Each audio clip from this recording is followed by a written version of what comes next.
할렐루야. 길이요 진리요 생명이신 우리 주 예수님을 찬양합니다.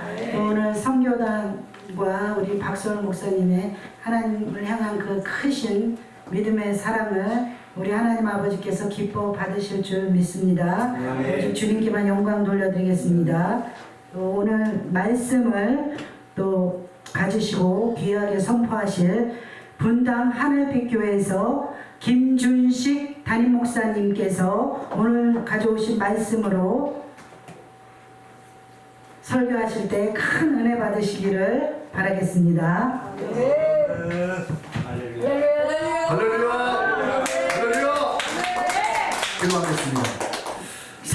살아계신 하나님 아버지, 오늘 우리에게 은혜 주시고자 귀한 집회를 허락하시고 주님의 이름으로 기도하며 찬양하며 무릎 꿇게 하여 주시니 감사를 드립니다. 아멘. 사명받아 지금까지 왔습니다. 여기까지 왔습니다. 에베네셀의 하나님을 찬양합니다. 아멘. 또한 이후에 역사하실 하나님을 높여드립니다. 아멘. 이 시간 말씀을 통해서 함께 은혜 나누고자 오니 성령님께서 감화감동 충만케 하여 주시며 갑절의 영감을 주시고 우리로 하여금 더욱 주님을 뜨겁게 사랑할 수 있는 은혜를 베풀어 주옵소서. 우리 주 예수 그리스도 이름으로 기도하옵나이다. 아멘. 저는 분당에서 하늘빛교회를 섬기고 있는 김준식 목사입니다.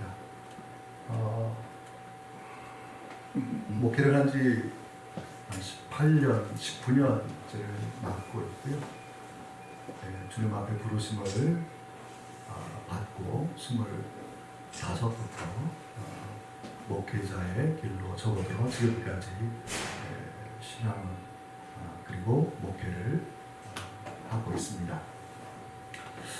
여기 계신 분들 많은 분들이 또 목사님들이시고 또 신앙의 연조가 깊으신 분들이라고 생각이 됩니다.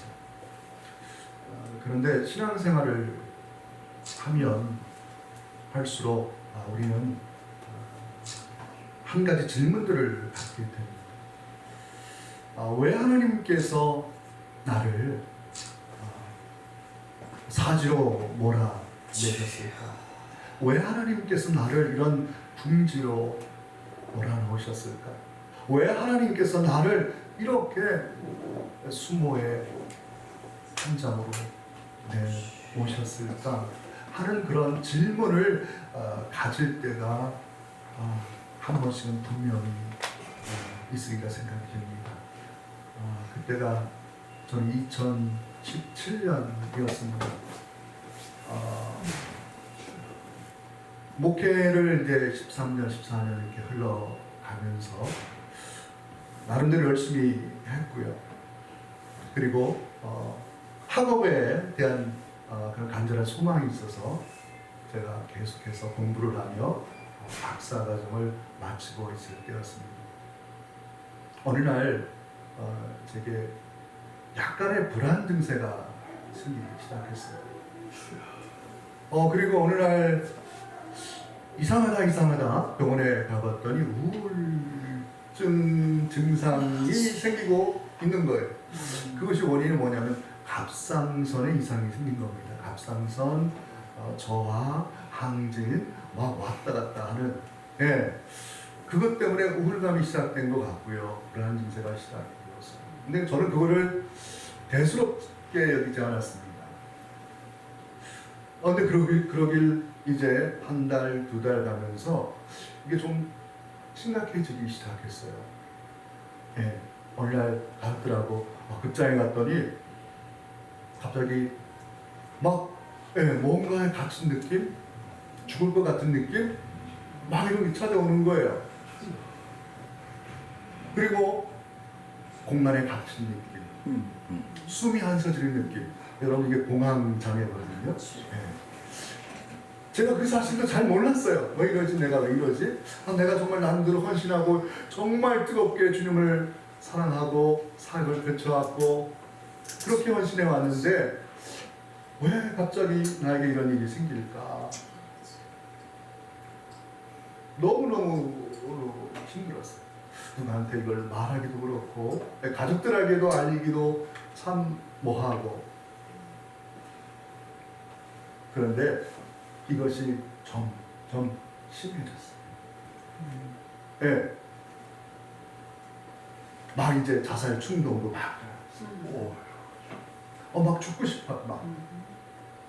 도무지 이걸 어떻게 나름 기도하죠. 목사님과 당연히 기도했겠죠. 악한 영의 역사인가 생각해서 정말 예수 이름으로 명령하고 예수 이름으로 선포하고 그런데도 여전히 힘든 건 마찬가지였어요. 그래서 우리 밤에 얘기를 하고 우리 숙련들께 얘기를 하고 제가 분당 서울대병원에 2주 동안 입원을 하고 약을 먹고 그리고 나름 자신을 돌보고 내려놓으니까 이게 조금 회복되는 것 같았습니다. 그래서 2주 만에 퇴원을 하고 나름대로 기도하면서 이런 과정들을 지나서 지금은 회복이 되었어요. 그때 많이 생각했던 것이 왜 나를 하나님 이렇게 궁지로 사지로 힘들게 하셨을까 하는 그런 퀘스천을 하나님께 해줬습니다. 왜 그러셨을까? 왜 그러셨을까? 오늘 본문의 상황이 바로 그 상황이 아닌 그 상황인 것 같아요. 왜냐하면 여기 보면 35절 말씀에 보면 그날 저물 때에 제자들에게 이르시되 우리가 저편으로 건너가자 이렇게 말씀하세요.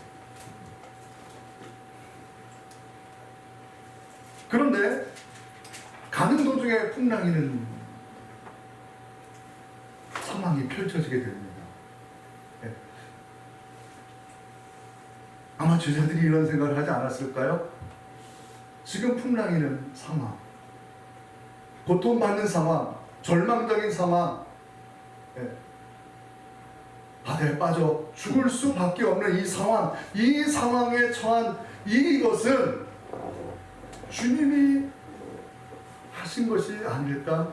왜냐하면 우리가 저편으로 건너가자 풍랑이는 파도로, 풍랑이는 바다로, 사지로 내모신 분이 누구예요?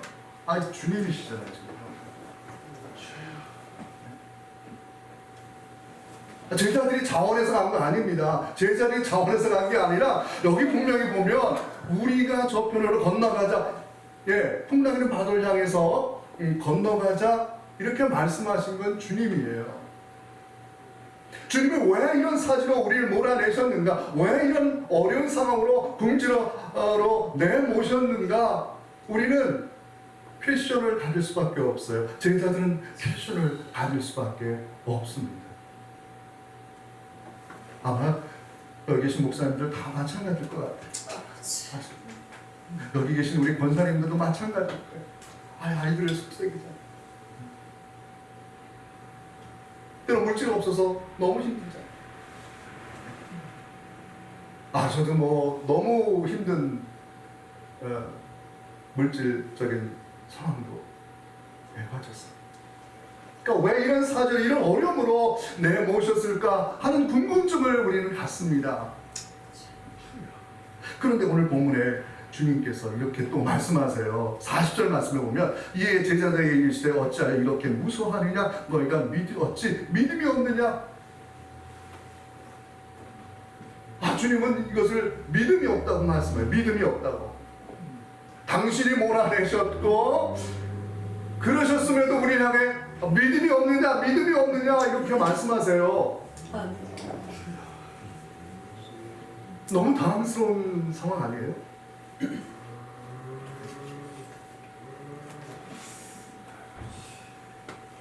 그럼 이 의미가 무엇이냐 하는 거죠.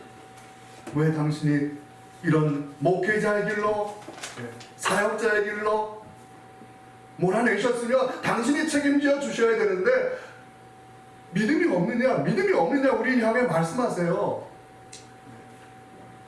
그 이유가 뭐냐 하는 거죠.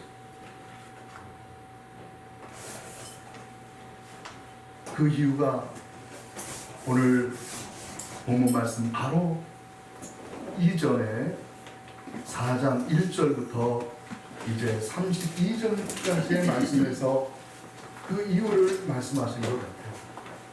자, 오늘날 예수님께서 4장 1절 말씀해 보시면 예수께서 다시 바닷가에 가르치시니 큰 무리가 모여들거늘 예수께서 바다에 떠있는 배에 올라앉으시고 온 무리는 바다 입지에 있더라. 이 예수께서 여러 가지를 비유로 가르치신 그 가르치는 증거 중에 그들에게 이르시되 라고 말씀하시면서 예수님께서 비유를 말씀을 하십니다. 그럼 비유라는 것이 무엇입니까? 예, 비유라는 것은 어떤 사실을 아주 쉽게 가르치기 위해서 하는 걸 비유죠. 예. 그러니까 예수님께서 비유로 말씀하신다는 것은 정말 제자들이 그리고 그곳에 모인 많은 유대인들이 예수님의 말씀을 잘 이해하게끔 쉽게 예수님께서 말씀을 해주신 거예요. 예. 그런데 그 비유의 말씀이 어떤 말씀이냐 하면 여러분 오늘 본 말씀 바로 전에 4장 3절 이하에 보면 어떤 내용이 나오냐 하면 몇 가지 비유가 나옵니다. 씨 뿌리는 비유가 나옵니다. 그 다음에 또 이제 등불을 등경 위에 두는 그 말씀이 나왔고요. 그 다음에 겨자씨의 비유가 나왔고요. 자라는 씨의 비유가 이렇게 등장하는 것을 볼 수가 있어요. 그런데 이 풍랑이라는 바다로 몰아내신 이전의 네 가지의 비유, 이 공통적으로 나오는 것이 뭐냐면 씨에 대한 말씀입니다. 씨. 그러니까 씨는 무엇입니까? 하나님의 말씀이죠. 그러니까 말씀에 대한 그 말씀들을 제자들에게 계속해서 하루 종일 주님께서 배에 앉으셔서 그 바닷가에 있는 제자들과 많은 사람들에게 가르친 거예요. 하나님의 말씀의 씨앗이 떨어지면 좋은 밖에 떨어지면 풍성하게 열매를 맺을 수밖에 없다. 진리의 말씀을 등불이 주님의 진리의 말씀이죠. 진리의 말씀을 등경 위에 두어서 그 말씀으로 말미암아 살아가라. 또 씨를 뿌려서 열매를 맺고 풍성한 추수를 할 수 있다. 자라나는 씨에 대한 비유. 그리고 겨자씨가 모든 풀보다 나무보다 커져서 공중의 새들이 깃들게 된다 하는 것은 다 말씀에 대한 것이거든요. 말씀에 대한 비유. 자, 그런데 이 제자들이 풍랑이는 바다를 향해 나아가면서 불안에 떨며 이런 주님을 향해 원망과 패션을 가질 때 주님께서 왜 믿음이 없냐고 질문하셨느냐 하면 바로 그들에게는 하나님의 약속의 말씀이 없었다라는 거죠. 그러니까 믿음은 무엇입니까? 들음에서 나고 들음은 그리스도의 말씀으로 말미암느니라 이렇게 말씀을 하고 있잖아요. 그러니까 하루 종일 제자들에게 말씀을 가르쳤고 선포하셨음에도 불구하고 그 말씀을 붙들지 않았기 때문에 그 풍랑이라는 바다 가운데서 여전히 그들은 공포에 떨었고 주님을 원망했다 하는 것입니다. 제가 깨달은 게 뭐냐면 내가 하나님의 말씀을 붙들지 않았기 때문에 그런가. 하나님의 말씀을 붙들면 흔들리지 않는데, 하나님의 말씀을 붙들면 낙담하거나 좌절하지 않는데, 하나님의 말씀을 붙들면 승리할 수 있는 거예요. 사실 제가 아주 어려운 상황에서 약으로도 안 되잖아요. 기도로도 제대로 안 되잖아요. 때로 막 이렇게 자살 충동도 일어나요. 막 그때 제가 하나님의 말씀을 붙들었어요. 어떤 말씀을 붙들었느냐? 여러분은 다 아시는 말씀인데요. 제가 공독해 한번 드리겠습니다. 로마서 8장에 있는 말씀이에요. 로마서 8장 제일 마지막 절입니다. 38절 39절 내가 확신하노니 사망이나 생명이나 천사들이나 권세자들이나 현재이나 장래이나 능력이나 높음이나 기쁨이나 다른 어떤 피조물이라도 우리를 우리 주 그리스도 예수 안에 있는 하나님의 사랑에서 끊을 수 없느니라. 이 말씀이 제게 와닿았어요. 제 마음의 심령 가운데 믿음으로 와닿기 시작했어요.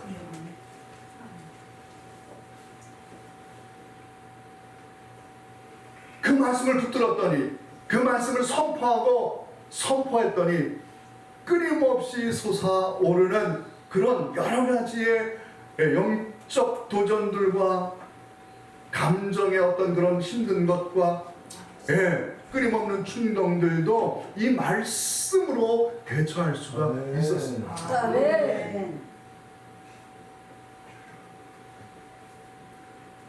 왜 하나님께서 풍랑이는 바다를 이끄셨습니까? 왜 주님께서 우리를 향해 믿음이 없느냐? 왜 믿음이 없냐 말씀하실까요? 그것은 내게 그 말씀이 있는가? 주님께서 우리의 믿음, 우리의 신앙을 확인하시고자 하는 하나님의, 우리 주님의 뜻인 줄로 믿습니다. 우리가 하나님의 약속의 말씀을 부여잡으면, 너 그 말씀 있어? 내가 처음 만날 때 너에게 주었던 그 말씀 지금도 가지고 있어?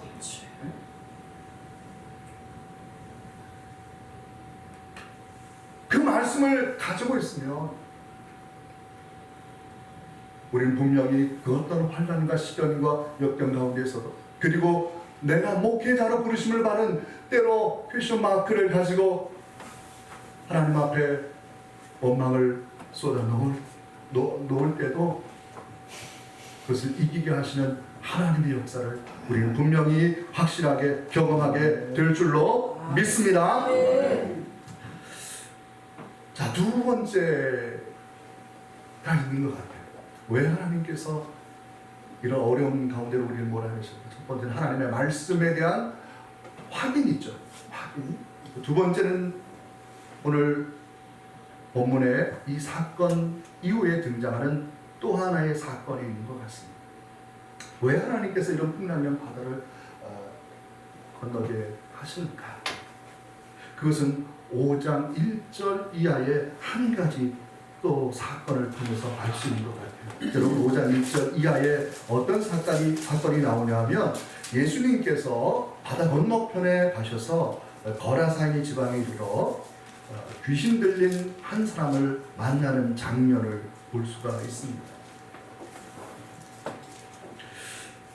그런데 예수님께서 이 거라사인의 지방에 있는 이 귀신을 온전케 하신 이후에 주님께서 어떤 모습을 보이셨는가 하면은요, 우리 한번 5장 21절 말씀을 한번 보실까요? 자, 5장 21절 말씀에 보면 같이 한번 읽어보겠습니다. 시작.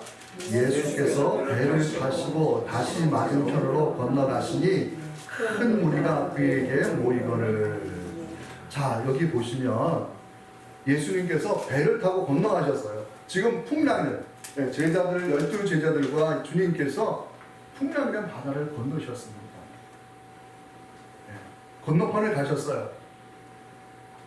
그리고 한 사람, 거라사인 한 사람을 만났어요. 그는 귀신 들린 사람입니다.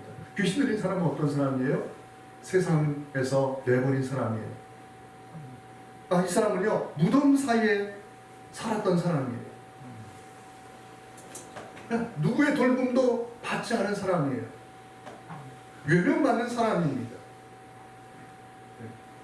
가족들도 싫어 버림을 받은 사람이에요. 그런데 예수님께서 건너편으로 가신 목적이 뭐냐 하는 거예요. 목적. 예수님은요, 건너편으로 가시고 이 한 사람을 만나시고 그리고 바로 건너오셨어요. 바로 21절에 보면 예수께서 배를 타고 다시 맞은편으로 건너가셨어요. 다시 맞은편으로 오셨어요.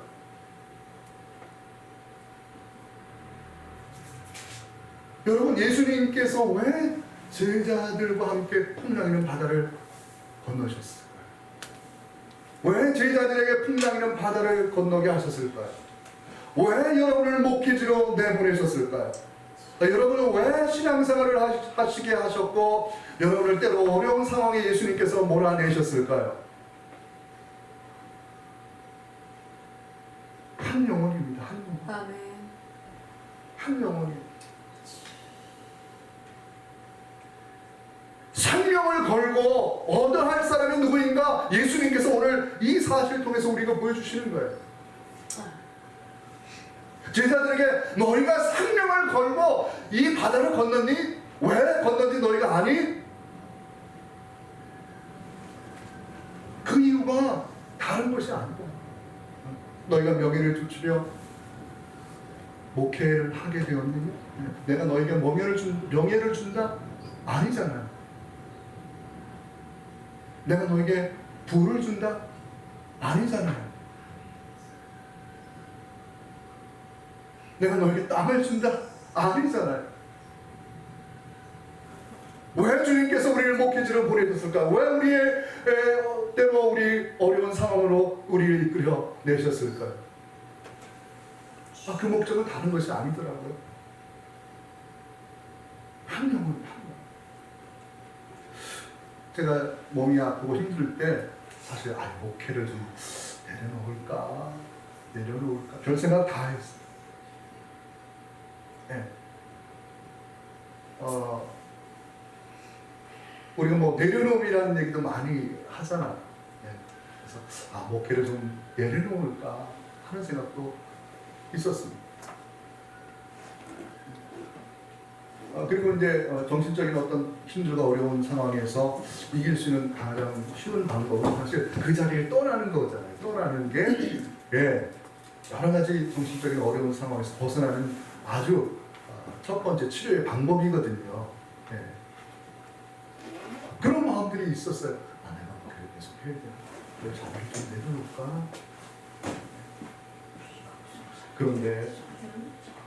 그런데 저는 그럴 수 없었어요. 왜냐하면 한 사람의 영혼이 우리 하늘빛 교회에 있는 한 내가 머물러 할 자리는 바로 여기다. 바로 여기. 바로 여기. 아마 여러분들도 마찬가지. 이런 상황을 여러분들 다 겪고 있었으리라 믿습니다. 내가 정말 계속 목회를 해야 될까? 계속 신앙생활을 해야 될까? 이런 상황에서 어떤 결정을 내려야 하는가? 많은 고민들, 많은 밤을 새워서 아마 고민하신 분들도 많을 거라고 생각이 듭니다. 그러나 오늘 이 본문 말씀의 이 상황을 보면 우리는 주님께서 그에 대한 해답을 주신 것 같아요. 주님도 풍랑이는 바다를 건너서 한 영혼을 만나려 하시지 않았느냐. 한 영혼, 많은 영혼이 아닙니다. 한 영혼. 세상에 대단한 부와 명예가 있는 그런 사람이 아니에요. 세상에서 버린 사람이에요. 무덤 사이에서 방황하는 사람이에요. 귀신이 들린 사람이에요. 소망 없는 사람이에요. 그 한 사람이 거기 있다면, 그 한 사람이 이곳에 있다면 우리는 그 자리를 지켜야 할 줄로 믿습니다. 그 사명을 감당해야 될 줄로 믿습니다.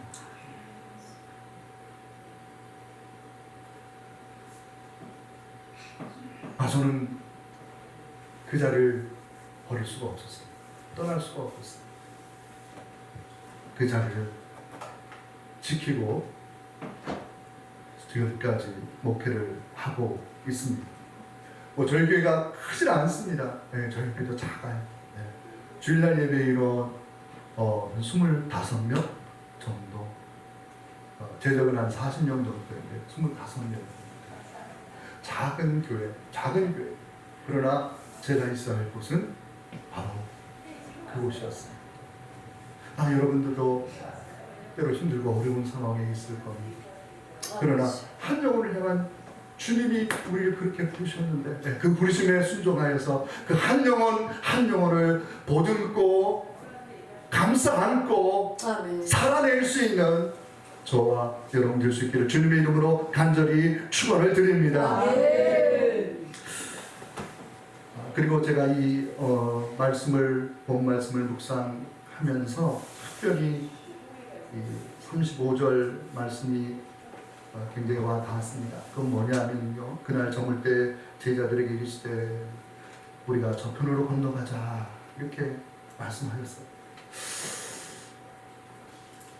이렇게 해석하면 영예라고 할 수도 있겠지만 저는 어떻게 받아들였냐 하면 그날 저물 때 주님께서 우리를 부르실 때가 있겠구나. 저물 때라는 것은 무엇을 얘기를 하겠습니까? 우리 인생의 마지막 그 정점에 이를 때에 주님께서 우리를 부르실 때가 반드시 찾아오게 되겠구나 하는 그런 마음이 있어요. 그때 주님께서 어떻게 말씀하실까요? 우리가 저편으로 건너가자. 요단강을 건너가자. 그때 과연 주님 앞에서 우리는 어떤 모습이 될까? 어떤 모습이 될까?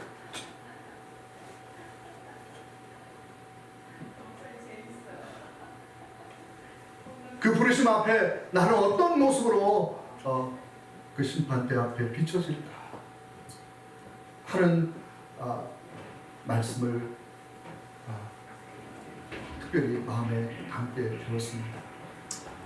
그러면서 목회자의 남은 사명을 어떻게 감당할 것인가 하는 그런 새로운 마음과 각오를 다지게 되었습니다. 사랑하는 여러분, 목회라는 게 정말 힘든 것 같아요. 사명이라는 것이 너무 힘든 것 같아요. 뿐만 아니라 우리 찬양사 하시는 분들, 우리 여기 함께 하시는 권사님들 다 마찬가지예요. 신앙생활 쉽지 않습니다. 어려운 게 사실이에요. 정말 때로는 다 죽고 싶고 때려치고 싶고 뭐 하는 생각도 많이 있어요. 이것이 신앙생활의 현실입니다. 상황입니다. 그러나 하나님은 오늘 우리에게 이 자리를 지키라고 말씀하세요. 이곳을 끝까지 지켜내라.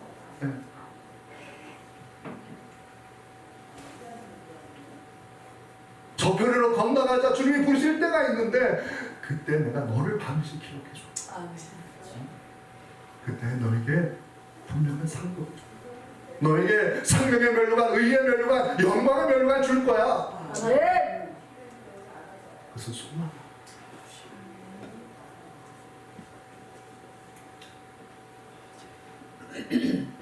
저는 아무쪼록 우리 이 자리에 함께 하시는 모든 귀한 분들이 인생에 때로 절망적인 상황이 있을 때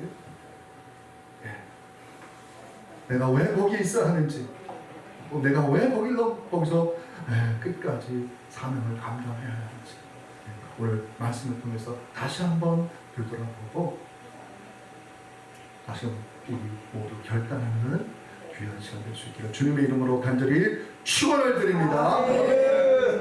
제 설교의 특징이 있는 것은 짧음입니다. 벌써 이제 다 했습니다. 이제 우리 합심을 한번 기도하기 원합니다. 기도하실 때 왜 하나님께서 여기 머물라 하셨는지, 왜 하셨는지 저도 의문이 가질 때가 너무나 많았습니다. 그러나 거기는 우리의 뼈를 묻고 우리의 생명을 거래할 곳입니다. 바로 이곳입니다. 왜요? 거기 한 사람이 있기 때문에, 한 영혼이 있기 때문에 거기 내가 머물러야 합니다. 하나님 그 한 사람을 감당하기를 원합니다. 그 사람이 어떤 사람이든지 내가 그 사람을 감당하기를 원합니다. 그 한 영혼을 감당하기를 원합니다. 생명을 걸고 감당하기를 원합니다. 하나님 사람을 보고 감당하기를 원합니다. 하나님 역사하여 주옵소서. 이 시간 우리 주여 세 번 부르고 간절하게 통성으로 기도하겠습니다. 주여!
때로 포기하고 싶을 때가 있었음을 고백합니다. 아버지 하나님, 우리는 연약하여 아버지 하나님 눈물로 지새울 때도 있고, 아버지 하나님 좌절에 빠져서 고통에 힘겨워하며 그 힘겨움을 하나님 앞에 원망으로 대신 토할 때도 있었음을 고백합니다. 하나님, 우리 영혼을 긍휼히 여겨 주시어서 다시금 하나님 이겨내고 승리할 수 있는 하나님의 약속을 붙들게 하여 주시옵소서. 하나님이 우리를 부르셨던 그 첫 말씀을 기억하게 하여 주시고, 오늘 이겨내고 승리할 수 있는 말씀을 부여잡게 하여 주시옵소서. 그리고 그곳에 있게 하여 주옵소서. 바로 이곳에 있게 하여 주옵소서. 주님께서 우리를 이끄셔서 머물게 하신 그 자리에서 아버지는 한 영혼을 감당할 수 있도록 역사해 주옵소서. 한 영혼을 품을 수 있도록 도와주시옵소서. 한 영혼을 섬기게 하여 주시옵소서. 세상의 모든 사람이 다 버릴지라도 바로 그 한 사람 한 영혼을 내가 붙들고 감싸 수 있는 주님의 마음, 주님의 심정을 허락하여 주시옵소서. 이 사명을 평생 감당하기를 원합니다. 이 사명을 완전히 이루기를 원합니다. 주님 동행해 주시고 늘 성령 만능을 기름 붓는 정말 충만히 부어주시며 주님의 귀한 사역을 감당해낼 수 있는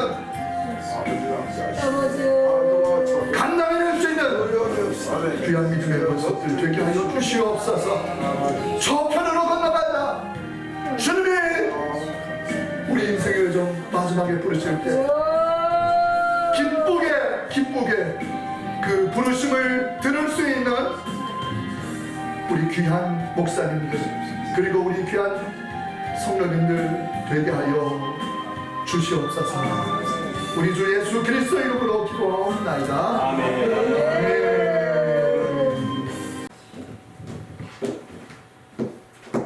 우리 마지막으로 김준식 목사님의 봉헌 헌금 기도와 축도로 오늘 2시 예배를 마치겠습니다.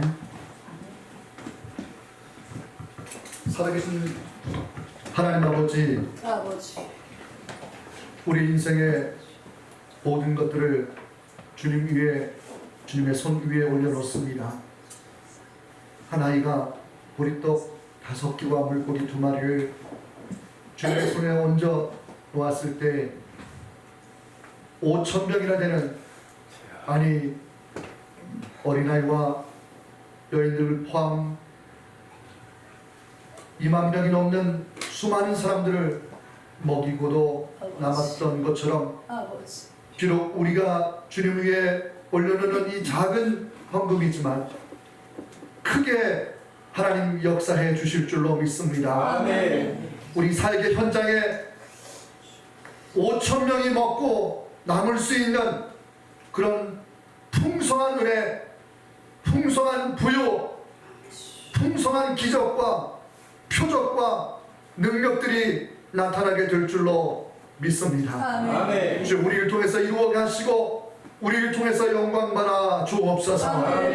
이제는 속히 오실 우리 주 예수 그리스도의 명과 하나님 아버지의 무한하신 사랑과 성령님의 내주 교통하심이 인생의 때로 힘들고 어려운 상황에 닥쳤을 때 왜 하나님께서 나를 이곳에 머물게 하셨는가, 보내셨는가, 그곳에서 말씀을 부여잡고 끝까지 그 자리를 지켜낼 수 있는 귀한 믿음의 결단으로 고백하는 귀한 믿음의 목사님들과 귀한 성령들을 위해 이제부터 영원토록 함께 있을지어다. 아멘.